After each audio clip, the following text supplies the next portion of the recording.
গত 18 জুলাই কোটা আন্দোলনের সময় সহিংসতায় গুলিবিদ্ধ হয়ে রাজধানীর উত্তরে মারা যান মীর মাহফুজুর রহমান মুগ্ধ। তিনি বাংলাদেশ ইউনিভার্সিটি অব প্রফেশনালসের শিক্ষার্থী ছিলেন। মৃত্যুর কিছুক্ষণ আগেও তাকে হাসিমুখে আন্দোলনকারীদের হাতে পানি তুলে দিতে দেখা গেছে। সেদিনের ঘটনার বর্ণনা করলেন পাশে থাকা বন্ধু আশিক।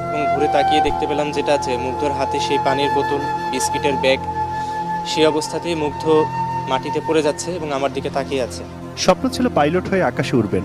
সেই আশা পূরণ না হলেও খুলনা বিশ্ববিদ্যালয় থেকে গণিতে স্নাতকোত্তর সম্পন্ন করে বিউপিতে এমবিএ করছিলেন মুগ্ধ।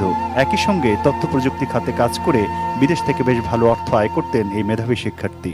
ও তো আমার শুধুমাত্র ভাই না, মানে আমার বন্ধু বলেন, বেস্ট ফ্রেন্ড বলেন, ভাই বলেন, সবই ও ছিল। ওর খুব ইচ্ছা ছিল বিমান বাহিনীতে জিডি পাইলট হিসেবে কাজ করবে।